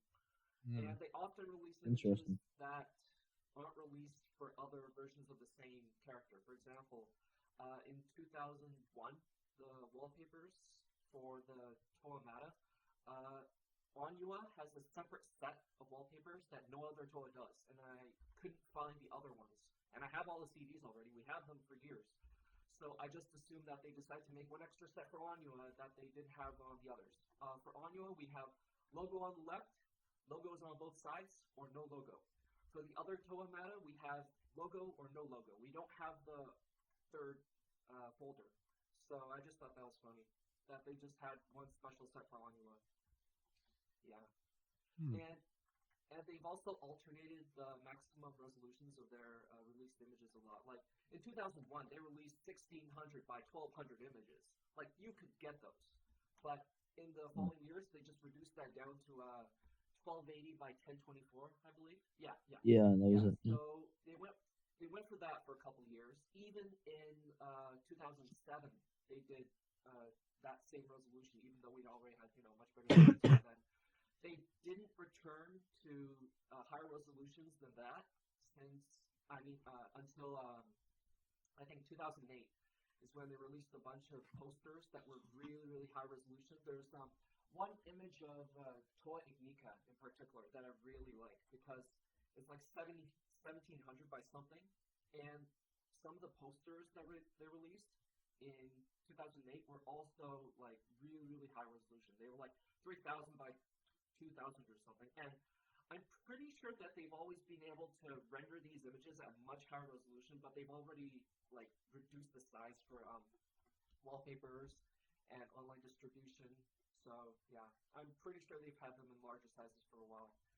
The largest size that I think they've released ever for a wallpaper that's not a poster is 1920 by 1200 for the Legend Reborn wallpapers, I believe. Let me see if that's the case right now, just to double check. Yeah, I believe so. Yeah, 1920 by 1200. And then since that's not a 16 by 9 resolution, I added bars on the sides and filled them with desert to make it look accurate, so that we have a 16 by 9 version of that image without having to stretch it out horizontally. So yeah, that's on the DeviantArt account. If you guys want to take a look at it, we're BioMedia project on DeviantArt. And speaking of images, we've also recently come across a bunch of images from the Faber Files blog that we haven't seen before. Except some of them we have. Well, some of them we have, but some of them are new images, and some of them are old images but in higher resolutions. So the first image that we saw that was new was the image with the circle and the two insectoid entities on the two sides, and then in the middle you have sort of a spectrum spanning from Borak at the bottom to Toa at the top. I personally haven't seen this image before, but I think it's been posted before. Do you guys know where? I honestly, I looked at the BZ Power page from 2002 that referenced that exact image, but I distinctly recall seeing the larval stages of Borak long prior to, or not prior to that, but more recently than that, I should say. So apparently BZ Power and a bunch of other press organizations received these special press CDs that had these images on them. And according to one commenter on the Faber Files blog, they're quite controversial. I never heard of that controversy, but I never even heard of these press CDs, so I didn't even know they existed. And I don't think they had been leaked in any capacity. I think we would have heard of them if they had been leaked, but yeah, I just thought that was weird that they distribute these press CDs for those organizations specifically. I wish we could get a hold of those. I think they'll get leaked eventually, but I think that they're kind of being hidden right now because of the... Probably they had to sign an NDA to get a hold of those CDs, like you would with any other press event. But yeah, I just thought it was interesting that those press CDs existed and they're out there somewhere. We also got a bunch of new scans from Bara Magna Saga Comic 2, which Vahkiti did. And I commented that they're the most consistent scans that I've ever seen because when you do scans, you have to select the correct DPI to avoid too much fading or too much visual artifacting from, like, if you scan something and you set it to a really high DPI, you get a lot of like white dots just from the light seeping through the paper, and like because when you paint through the images on the paper, it doesn't cover the whole page. You still get some areas that aren't covered, and those areas become easier to notice the larger you set the DPI. So usually when I do this, I usually set it around 200 to 300 DPI, and the scans that Vahkiti did were really good because they were at a consistent resolution. They had really high color. They had really good color saturation, I mean. Well, that actually wasn't the original way it was on the scan itself. I had to modify the colors after I scanned it because it was faded. Yeah, and the other thing was that when you scan something, you often have to crop out the sides a little bit due to the end of the pages showing like overlapping on the sides of the pages. I also had to rotate them slightly. Yeah. So those were really well done. I commented that if you could do all of the scans of comics you had, that would be amazing. I don't... Okay. I will do it if somebody offers to donate me the entire series of comics for free. I will do it if somebody will donate me their comics. Otherwise, that's not going to happen. Yeah, I think you have a good scanner for that. Those look really good. Believe it or not, that scanner is over a decade old. It's my grandpa's scanner. Wow. Epson 1250. Yeah, so the reason why we needed that comic scan was that we didn't actually have a English version of that one. We only had it in Russian. I looked online, did some crawling, couldn't find it. So I don't think that comic scan existed as an English version. Unless I've been wrong and it was scanned since. But last time I went crawling for it, couldn't find it. Went crawling for it again, couldn't find it. So we just scanned it ourselves. Lucky for me, around that time was when I had 2 subscriptions to the Lego magazine, so I often held on to one comic for safekeeping and the other for reading. Yeah, I did that too for a while, but eventually I never renewed the subscription because I sort of forgot that they send out a comic every once in a while, and I was like, oh, I guess I should get a subscription before the Bionicle comics get discontinued, but I never did. Yeah. And so I don't actually have a bunch of the later comics in the Bara Magna saga, but almost every other one. My oldest comic is the last one in the Ignition series from 2006, not the Mata Nui comics. I have all of them. It was the Vizon and Fenrock comic, this last oldest one I have. So a lot of the scans we have from the older comics are actually quite decent. So I think that's because like some of the older ones, like those are actually scanned or created by Lego themselves. So we have actually really good PDF versions of those. But well, not to mention that they released graphic novels of those ones. They did? I didn't know about that. Yeah, I seem to recall they did that. Yeah, but were they digital though? I don't know if they were digital, but they were. They would probably be easier to scan coming out of a book. What happened was that Lego eventually just stopped releasing scans or PDFs for some of the older comics. I think it was after the Mata Nui saga, they stopped doing that. So after that, the only way we could get those comics out to the internet was through scanning it ourselves, and that's why the quality is degraded so much. It's just because they stopped doing it. They just were like, okay, we don't need to do this anymore, so why not? And we also had released that was exclusive to our site, which I was really proud of. We had Borman from the forums release Bionicle 2 City of Legends. It was sort of a technical demo of the game on the Xbox, where you could just run around the circular arena. It was just a single model thing, but I just thought it was interesting. Vahkiti, did you have anything on that? Not really much of anything to add for that, honestly. It's just sort of there, I guess. It's just a technical demo. All you can do is run around a level, fight off some more Buzok spiders, collect a Kanoka disc, and start again. It's basically Bionicle if it followed Prince of Persia, kind of physics. Was it like Stop the More Buzok, except in like third-person view? I guess you could. It's not really even much of anything. Again, it's like there are some little spider-like enemies running around. They'll occasionally jump you, but they can't really hurt you or anything because the game isn't programmed for it yet. I actually really liked Stop the More Buzok. I had this phase where I was really addicted to it. I never actually played it, honestly. It was a good game. It was like any other first-person shooter. I wish they did more of that. Yeah, it was really good. And we also had a bunch of updates with the Legend of Mata Nui project, or search for the disc, I should say. Yeah. A bunch of people went on and posted yet another Legend of Mata Nui topic on BZ Power. They've always had that topic, but they've never had much success. We've had a topic on our forums too, which we've maintained for much longer since our forum doesn't really seem to get hacked or get taken offline a lot as much as BZ Power does. So I think our topic is a little bit more reliable than theirs, but yeah.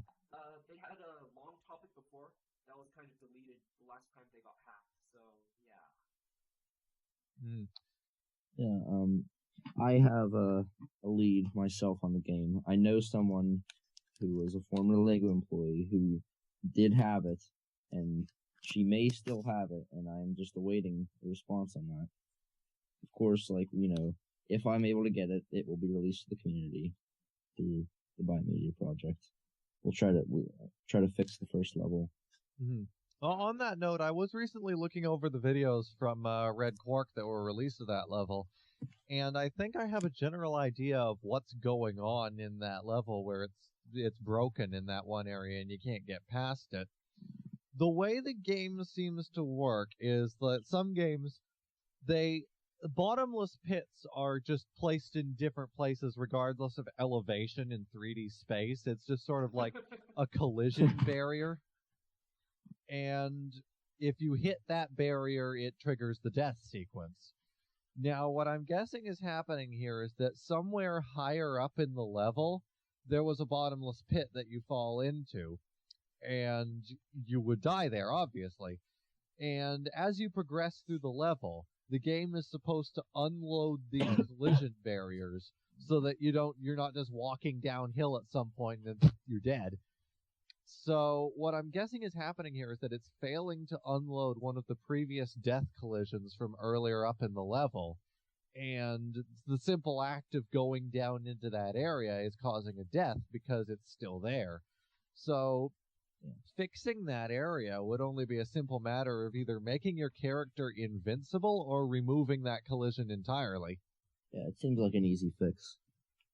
Yeah, if we could ever get our hands on it, Yeah. Big if, but yeah. We do have the files from that level, though, if I recall correctly, hosted somewhere on the server. Yeah, we do. Something like that. I think JMB has a couple dev files. Mm-hmm. Yeah, but that's all we had of it. Mm-hmm. It'll be such a huge day when we actually get that release. Oh my god. Hopefully all the discs won't deteriorate into dust before we get a hold of it. Yeah. Yeah, I think only a couple people in the world still have those discs. Well, supposedly there were 8 released outside of Lego's hands. I believe there were more released to Lego employees because there were definitely my lead more said that everyone in her department had one. There were definitely more internally. That was never in doubt, but yeah.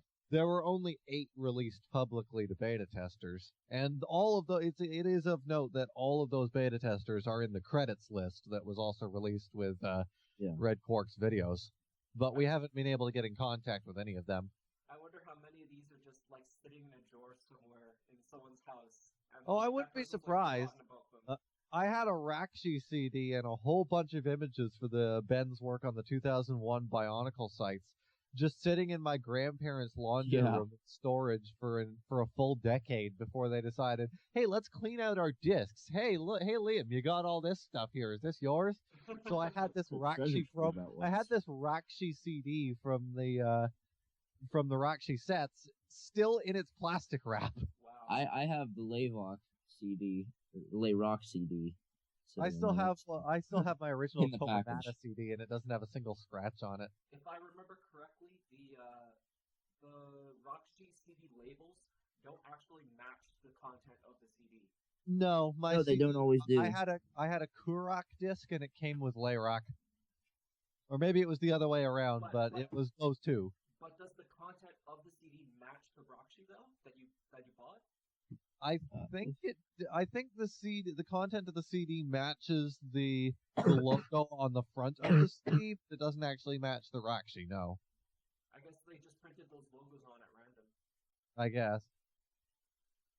I think for the Bara Cal CDs, those do actually match though. Yeah, I have two of them. I can confirm they match. Yeah, when I first got the Rockshi CD, I thought, wow, I've got a misprint. It was interesting. Yeah, that was the same thing I thought too. I thought the same thing when I got the semi-transparent Vahkiti with Takanuva, because there was no reference of that anywhere. I actually contacted Greg about that, and he said no, it's just the Vahkiti with full power apparently. Yeah, that was a really cool mask. Yeah. They didn't really release another mask that was sparkly like that, did they? No, not that I can recall, anyways. It is interesting to note, by the way, about the Bara Cal CDs, that apparently that was probably the only time where every single one of them actually came with a disc. It wasn't just at random, like, hey, look, you got a disc this time. Did they always? Even for Rockshi, I thought they all had discs. I don't believe so. I got the entire line of Rockshi, and only one had a disc. Same with the Mata. Well, yeah, I have 3 Rockshi discs, and I had all 6 Rockshi. I think it may have been regional, because I bought all the Rockshi except for Turak, and I got all the CDs except for Turak. That was the reason why in our archives for a long time we didn't have the Turak content. It was because I personally didn't have it. I never got any of the Metru CDs. Up until I started working for you guys, I didn't even know they existed. The Metru CDs, they were pretty much just the game that was released on the Kanoka Club. It was the game where you go around with the Toa. And yeah, I never knew that they had promo CDs with them, though. Yeah. Did the Vahkiti ever have CDs? I don't think they did. No. I don't recall. No, they only had the Mask of... The Disc of Time, Vahkiti, Mask of Time. Or no, they didn't have the Disc of Time, did they? Yeah, the Disc of Time came with Danish Lego magazines as a promo. Actually, the Disc of Time was included with some Vahkiti also. Oh, I didn't know that. It was also included. I got mine in a like a parts bin they sold. Yeah, I just ordered mine on BZ Power. Yeah, it was back when I was still on BZ Power. They put the gold Vahkiti and the Disc of Time in a lot of things. I thought the gold Vahkiti was a Legoland exclusive. No, that probably was in Denmark. It was everything. Everything they could have thought of just to give away that gold Vahkiti, they did. Huh. On that note, in a recent one of our Let's Plays of Bionicle the Game, we were talking about the Chronicler staff, and I personally was disappointed when they included it with the Kick and Aloe, because it was pretty well worthless at that point. Yeah. What if the Chronicler staff was just the bone from the Kickalano beast tail? It was his mouth. What? It was his mouth, Joe. I thought you said it was tail. Sorry, I haven't really eaten. That's why I haven't really said anything during the podcast, because I didn't want to mess it up. The gold Vahkiti was a lot harder to get. The only way I could get it was from BZ Power trading. Yeah, that's where I got mine too. I think the orange Vahkiti was hard to get. No, the orange Vahkiti was the hard one. There was only like 1 or 2 ways it was distributed. The gold Vahkiti, that one, ironically, the one I don't have, that one's really easy to get. It's like everything they could have possibly thought of to distribute a promotional item, they did with the gold Vahkiti. Best Yeah, I I can got both of recall, mine in Baki sets.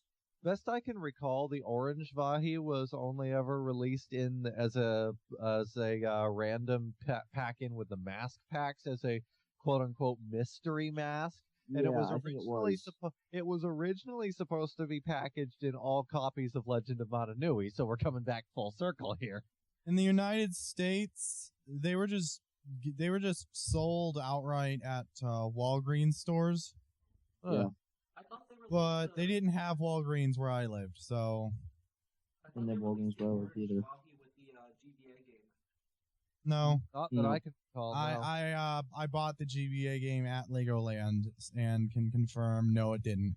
It was supposed to be packed in with Legend of Mata Nui, but obviously that never happened. Well, the GBA game was sort of the It Legend was of the Mata pre- it Nui, was a so Well, no, Tales of the Tohunga was more of a prequel to Mata Nui Online game than it was connected to Legend of Mata Nui. yeah, but the box art makes it obviously supposed to be the Game Boy Advance for tie-in Yeah. to the thing. I guess. I think the most limited edition set would be the Power Pack, though. I don't think I've ever seen someone sell the Chrome Rua on VZ Power. I had a It was Rua sold from in BZ mass Power. collector's auction recently. I got a Chrome Rua off BZ Power. Yeah. I never saw any auctions for it. Yeah. Yeah, Wasn't there's hard for sort me of to find. You can get them off Bricklink too. Did you Yeah. guys see the Power Pack when you went shopping in 2003? No, I did not. 2003? Yeah. Or 2002 or 2003, one. around 2002, yeah.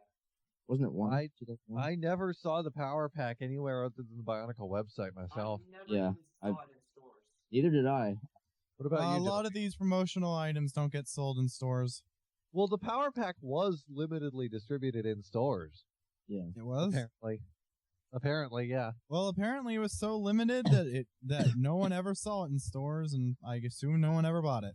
Honestly, I blame Universal Music for that one. Me too. I blame a music company for not being able to buy a toy. I think No, Toys the R Us Power had a- Power Pack was mainly the main gimmick of the Power Pack was to show off some of the Bionicle music, which at that time was being co-developed by Universal Studios. What? Universal did the 2001 music. Oh, weird. Yeah. Toys R Us had a huge share of the promotions, though. Like with the, Oh yes, definitely, all through the franchise. Yeah. I think certain sets were only sold at Toys R Us, if I'm not mistaken. I Yes, think they're Toys R most of the combiners Oh, only sold, like Takuda Duma and Ultimate Duma. Toa Mata Nui. I got If Takuda the Nuba. type, Yeah, I got Takuda Nuba. No, I've seen Toa Mata Nui Titan at Walmart. really? Yeah. I was lucky enough to Well, hear I the get- promotion they did with the Manas at Toys R Us, and that's where they Really? gave out the Oh yeah, the True the- CD for the Manas that had interactive demo CD. music on. I liked that CD. It was very Yeah. different. It also had a high quality version of the Terracotta theme, which at the time was my favorite song from that game. They had. I guess- Get the huge poster of the island of Mata Nui when you bought your Toa Mata. No, I I didn't didn't. even know they made a full size poster of that. Oh wait, I didn't get the Filmata when they came out. Actually, Did they? Did I bought- they actually made a full Yep. like 32 by 64 poster of that? So when I bought my Toa Mata Tahu at Toys R Us, they gave me a huge poster of the island of Mata Nui. How And big? there's a couple images of the poster, like on the internet, but they're not like scans of it or anything. They're just like a digitized image of it that Lego released. Uh-huh. It's the size of four standard 8.5 by 11 pieces of paper. Oh really? Yeah. Jeez. At the bottom right, have you heard of this poster? No, I've never heard of this that. I poster, didn't even know but- it existed. It's I been never hanging had on it. my wall for like almost a decade. Well, more than a decade now. You need to But- take a picture of this and show me. I thought everyone had this poster. Really? You guys haven't heard of this? How Well, would I've Liam heard of how it, would but Liam have I've been never how had would it. he have been able to hear about it from your wall? He doesn't talk to your wall. So I was gonna say I'm Canadian, and then I remember that you're also Canadian. So right. Canadians don't talk to walls. So they gave me the poster, and at the bottom of the poster, there was a part that you could cut off and send to them. It was a contest. I can't remember for what, but I did cut off the bottom portion and send it in. So now I can't tell you what it was for. At But that yeah, point, it's probably the gold math contest. It says find the power at the bottom right. It says Mata Nui on the bottom left. It has a scale for the sizes of everything. It's pretty cool. In Geo? Yeah, it has everything. It's got like the Toa and where they landed, and it labels all the landmarks of the island. Yeah, the only contest or giveaway at that time was the gold mask. Yeah.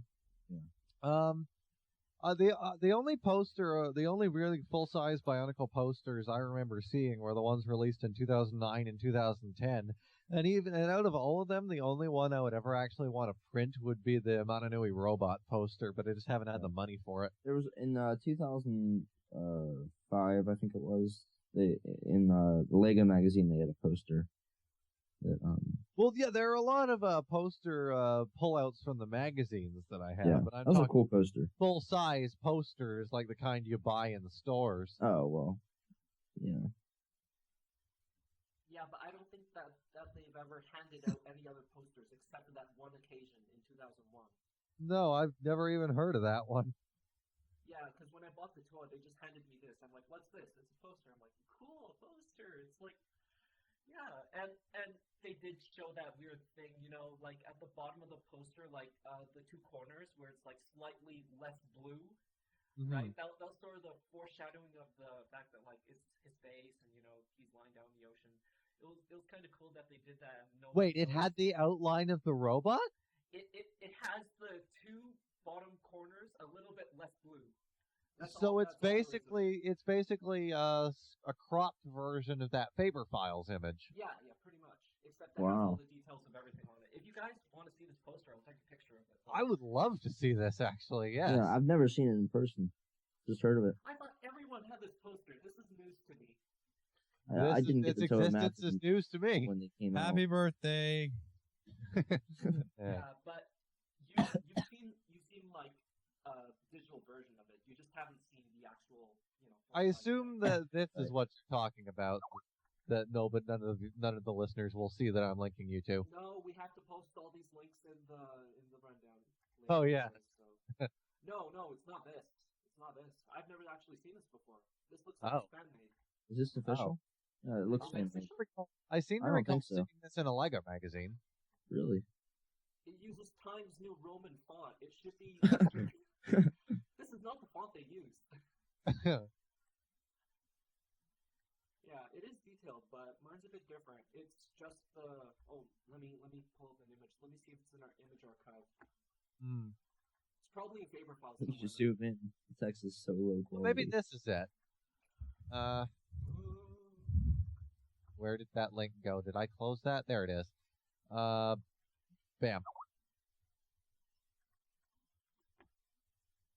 No, this is the Faber Files version, but it's not the one I have. We'll just link to the photo that you'll eventually take of it. Then. Yeah, I'll just take a picture of it. I know I have this somewhere, but I can't find it right now. It's very frustrating. I know you've all seen it too. Yeah. Oh, I'm pretty sure I've seen it. Yeah. That last one that the key you posted is the one that I used to reconstruct the header image of the 2001 Bionicle site.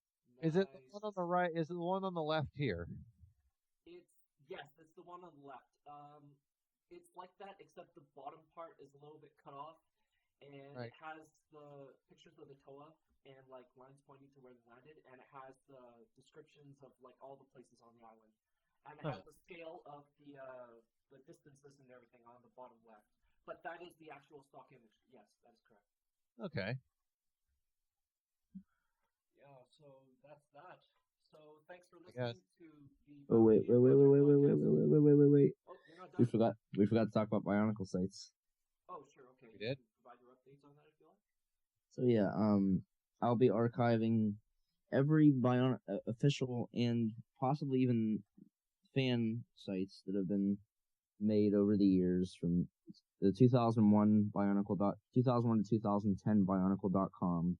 You should totally archive Kanoe Power. I have actually. I've archived. Oh. I've archived that. I've archived Bionicle Zone Community. I've archived Tian's Bionicle Corner, and there's like the two sites that merged into Kanoe Power before Kanoe Power and BZC merged into BZ Power. So I'm getting those sites. There's a Golly's Game Corner. Golly's Game Corner. I don't Like remember that. all those. I want to try to track down all those fan sites that were made for the 2001 contest, like especially Binks that won. So basically, what happened was that in 2002, Lego put out this contest for people to make their own Bionicle fan sites, and a bunch of those fan site creations won the contest, and then we hosted those winning entries on our site, and people were wondering why they were there. So yeah, that's that. And the Wayback Machine archived a later version of Bionicle music. They didn't archive the good one, but it's better than nothing. Oh, and that's also the origin of the Bionicle WebKit. They released the WebKit for the site makers to use to make those fan sites. That's why we have that WebKit. Yeah. Oh, I see. Yeah. So in my my site archive folder, I have about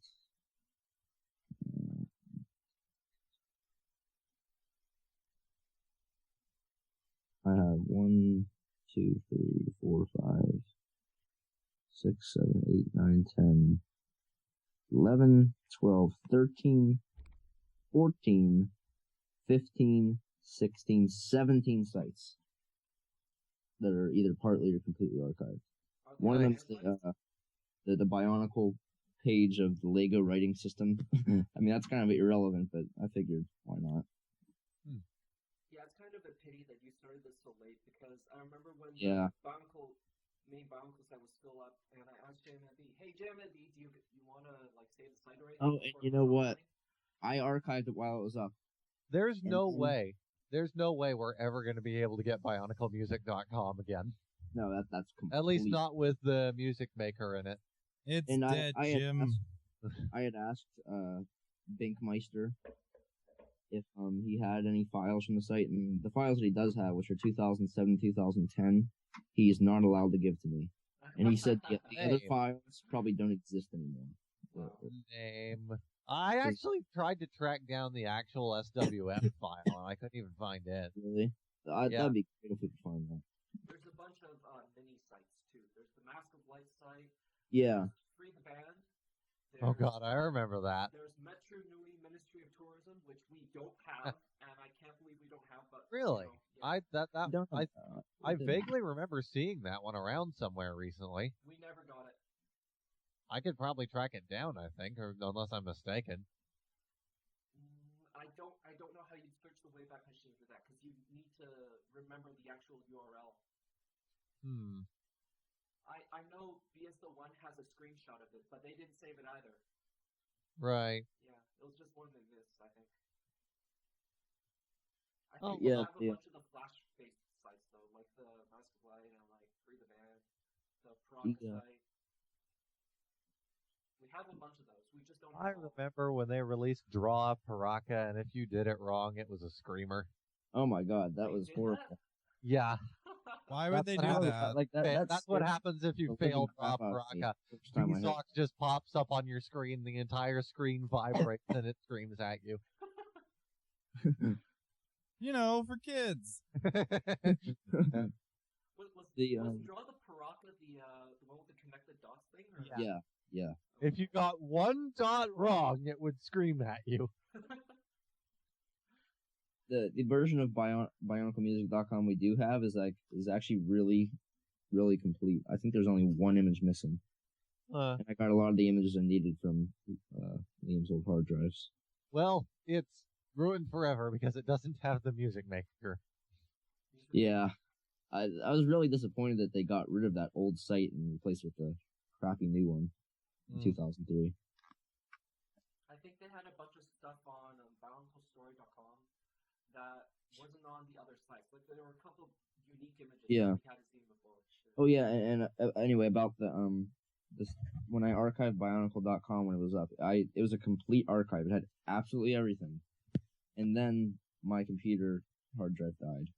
Well, I asked JMNB if he wanted to archive the main Bionicle site, but he said it wasn't worth it because there was some sort of complication and it was. That's weird because my archive worked perfectly. Really? He said it was too difficult. Because I talked to him about it at the time. This right here is all that remains of the Bionicle music player. Yeah. Let's take a look at this. That's like Wow. that's actually a pretty good screenshot. That's better than anything I've found because I was the original 2001 homepage I did was I just completely reconstructed that from a small screenshot like this. So we kind of, I guess we could reconstruct that flash animation from that. Unfortunately, hard, we but- don't know any of the original sounds. Yeah. Yeah. We could just Just construct make a big- random noises with your mouth and post those. Did Perfect. you ever get a chance to visit the site live? I did. yeah, actually active? I remember using it back then. I just don't remember the sounds distinctly enough to make them again. Oh, I didn't even I hear about this. probably visited, but I don't remember it at all. Basically, it was just like a little music mixer that you could put individual tracks in to make your, make your own pseudo music, I guess. That's really cool. What a cool looking site, though. Yeah. It's a shame. Yeah. So there's on the left. There's a bunch of masks, and I assume those are the different tracks. Yeah. Each track corresponded to a different TOA. That's why in the power pack it had the TOA credited as the makers of some of the music. Oh. Isn't it They weird sort of that had a bit of a tie-in there, I guess. Yeah, that CD only had 3 tracks on it, which I found was a waste. Like you make a whole CD and you only put 3 tracks on it. I mean, is that like a loss? It's like a. I don't know what they were waste of thinking. effort. I don't know what they were thinking there, honestly. Lego was never really that good with tie-ins until recently. They were still working out how to do everything. Yeah, that makes sense, I guess. So back then, yeah. They obviously did a very good job with what they had, but they thought, all right, tie-in CD. Hey, 3 songs, done. here's a better version of the BionicleMusic.com screenshot. You can actually read it now. Whoa, that's actually really great. I've never seen a better one than that. The It's music on of VSO1. Bionicle is a mixture of I don't know how I the missed physical this. and the mechanical. Like the toy, it blends the power of high technology with a raw elemental force. These songs, inspired by the Bionicle universe, can be enjoyed on their own or as the background for a toy adventure. Listen to 30 seconds of Bionicle-inspired music, or mix your own with these sounds of the TOA. Man, I wish Vaguely I would have remember had a... having been to What this does the site. TOA say? This is the screenshot right here that I constructed the 2001 homepage from. I wish I would have had a better one. Wow, Oh, yeah, how did we've seen this before. What? that's Yeah, pretty it's just- badass. Yeah. And this is what I came up with. All right, so we have 2 music videos to make now. What does the TOA say and moves like Jala? Go. Yes. Moves like Java, moves like Java. And this is what happened when I put that screenshot through magic vector magic. Oh god, you actually tried to vector magic this, did you? That was before I knew. Told it was terrible, but you wouldn't listen to me. Well, this You is wouldn't before- listen. This is like the first time I ever used it. This is before I knew how bad it was, but it does look kind of cool though. No, just for Lewa, I guess it looks kind of cool, but It's a everything cool else effect. is like ass. Yeah, that's pretty cool. Was the gold howl always off center like that?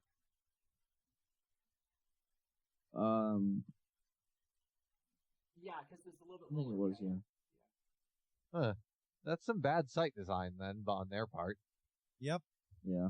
That bugs Yeah, me. and they were working out the Coming things. Somebody with OCD, that bugs me a lot. Well, it's just because, like, for the other categories, it's just 3 lines. But on the other one, it's like 4, so it pushes down the image a little bit. It shouldn't though. Yeah. I gotta close this screen. Can't even look at it anymore. For 2001, this was a really good site design. Like, yeah, It was, yeah. BionicleMusic.com was better though. Whoosh! What? Oh, it was another image. Let's see, what do we have here? Okay, let's see. Open file. Why? I don't know. I haven't really contributed anything. Okay, let's see. Alright, we're linking to this. All right, we're linking to this. Good. I win. Perfect. I win this podcast. Seriously, you had to go with Tumulus Cage. You had to go with Tumulus Cage. There you go. If you ever hear this podcast, if you ever put Tuma in another Bionicle thing, I don't remember if he's dead or not, but if you ever do bring back Bionicle and put Tuma in a thing, recast him as Nicolas Cage. Tuma Fest. You know what? No. Recast every character as Nicolas Let's not bring Cage. Tuba Fest up again. All right, we're doing Tuma Fest now. It'll be a direct competitor to Makuta Fest. What? Yeah. Well, they were actually thinking about running a legit Tuma Fest after. Oh. Yeah. Oh. What? Yeah, and, Because it became so popular. oh yeah, and Ben mentioned that we got shout out on the Easy Power MNOLG playthrough. You want to talk about that? Oh yeah. I had asked them where they had downloaded their version of MNOLG from, and Black Six said, we downloaded it from the BioMedia project, and thanks to them for providing it. So that was pretty cool. Thank you, Black Six. Yeah. I'd like to see them someday let's play Mata Nui online game CE, and then they'd actually Yeah, have to I was acknowledge that thinking one of their about main mentioning that. developers was a band member. I was thinking about mentioning that in the comments. I should have. No, I'd just love to see them do that, and then he'd actually have to break his own rule by mentioning me by name. Oh. I am now imagining Pohuaki or whatever private messaging Black Six and say, I have to ban you now because you talked about a band member. Bye. Okay, bye. Bye, doggy. Yeah. Yeah, so now each major Bionicle fan site has their own podcast. Yay. Yay. Should we mention the Templar Studios recognition? Yes. Yeah, sure. So, Vahkiti can talk about that, yeah. Well, involving Mata Nui online game CE, first of all, I started getting in contact with Templar. Well, no, the first email I sent them was about getting the soundtrack for BMP, but then we got talking about Mata Nui online game CE, and anyways, they seem to acknowledge that we do exist, they like what we're doing, and they are actually going to try and get some of the old music together in studio quality so we can archive it. Yeah, that was really surprising. I didn't expect them Yeah. to want to support us like that. I really That's didn't really think cool, they were Templar. Yeah, I thought we were just gonna get back an email saying, your standard form letter, thanks for your interest, bye. Yeah, I mean, and not only did we get a reply, like a good reply back from them, but we got that reply back from Peter Mack, the CEO of Templar. Yeah. It really scared me when I first tried to find them, honestly, because I tried to call them initially. I That couldn't was scary. find them. I couldn't find them. They didn't exist at their previously known address anymore. Their phone number was inactive. So you assumed they were dead, basically. I assumed they were dead until I just randomly got an email back from Peter Mack. Yep, apparently they're still alive. Just waiting for some nerds on the internet to remake their games for them. They're doing science and they're still alive. I'm doing science online and I'm... Did Templar ever release the other storyboards that they said they were going to? 'Cause They didn't yet. They released up to Lake Koro. Then the last thing they Yeah, ever posted said some. was a year ago when they posted on Twitter, we have more coming up, hopefully coming faster this time. So I mean, Eh. Yeah, so that's all we've heard of them from that time, basically. Pretty much, yeah. Apparently they just dropped off the face of the earth again since I last talked to them about a month ago. they're probably just busy. Yeah. It was cool to see those Hopefully, storyboards, though. at the very least, though, we will be getting at some point an official soundtrack to Mask of Light, Legends of Metro Nui, and Web of Shadows, because Yeah. Nathan First has finally decided to release those soundtracks after he's done with his current projects. Release them how? That'll be good. Presumably over iTunes, but we'll find out.